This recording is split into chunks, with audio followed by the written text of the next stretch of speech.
ಹಾಸನದ ಲೋಕಸಭಾ ಕ್ಷೇತ್ರದ ಅಭ್ಯರ್ಥಿಯಾಗಿ ಪ್ರಜ್ವಲ್ ರೇವಣ್ಣ ಅವರನ್ನು ದೇವೇಗೌಡರು ಘೋಷಿಸಿದ್ದಾರೆ. ಅವರು ಸೂಚಿಸುವ ವ್ಯಕ್ತಿಯನ್ನು ಲೋಕಸಭೆಗೆ ಕಳಿಸಬೇಕಾಗಿದೆ. ಇದರಿಂದ ಜಿಲ್ಲೆಯ ಸರ್ವಾಂಗೀಣ ಪ್ರಗತಿಯಾಗುತ್ತದೆ ಎಂದು ಶಾಸಕ ಸಿಎನ್ ಬಾಲಕೃಷ್ಣ ಅವರು ತಿಳಿಸಿದರು. ಈ ರಾಜ್ಯದ ಅಭಿವೃದ್ಧಿಯ ಅಧಿಕಾರರಾಗಿ ಪಟ್ಟಣದಲ್ಲಿ ಕರಿಯಪ್ಪ ಕಲ್ಯಾಣ ಮಂಟಪದಲ್ಲಿ ಜೆಡಿಎಸ್ ಕಾರ್ಯಕರ್ತರ ಸಭೆಯಲ್ಲಿ ಮಾತನಾಡಿದರು. ಕಳೆದ ಚುನಾವಣೆಯಲ್ಲಿ ಜೆಡಿಎಸ್ ಪರವಾಗಿ ಕ್ಷೇತ್ರದ ಜನರು ನಿಂತಿದ್ದಾರೆ. ಮುಂದೆ ಬರುವ ಚುನಾವಣೆಯಲ್ಲಿಯೂ ಮತದಾರರು ಜೆಡಿಎಸ್ ಪರ ನಿಲ್ಲಬೇಕು ಎಂದು ಮನವಿ ಮಾಡಿದರು.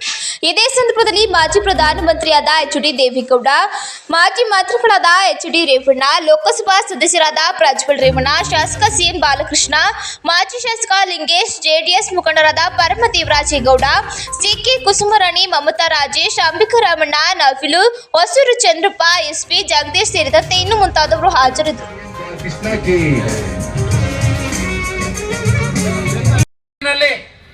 ಸರ್ವ ಜನಾಂಗಕ್ಕೂ ಕೂಡ ಅಧಿಕಾರ ಕೊಟ್ಟಂತ ಒಬ್ಬ ಏಕೈಕ ನಾಯಕ ಪೂಜ್ಯ ಎಚ್.ಡಿ. ದೇವೇಗೌಡರು ಎಂಬತಕ್ಕಂಥ ಮಾತನ್ನ ಈ ಸಂದರ್ಭದಲ್ಲಿ ಹೇಳ್ಬೇಕಾಗ್ತದೆ.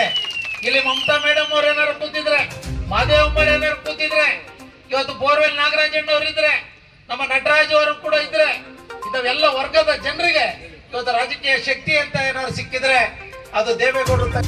ಚಿಕ್ಕುಡೂರು ಸಂತೆ ಹೋಗ್ತಾ ಇತ್ತು, ಅಲ್ಲಿ ಟವಲ್ ಹಾಕೊಂಡು ಯಾರೋ ಒಂದ್ 4 ಜನ ಗಣಪತಿ ಒಂದು ಡಬ್ಬ ಇಟ್ಕೊಂಡಿದ್ರು. ಆಗ್ಲೇಟ್ರ ಆಗ್ಲೇ ಬಹುಮಾನ ಅಂತ ನಮ್ಮ ರೈತರು ಬಹಳಷ್ಟು ಜನ ಕಳ್ಕೊಂಬ.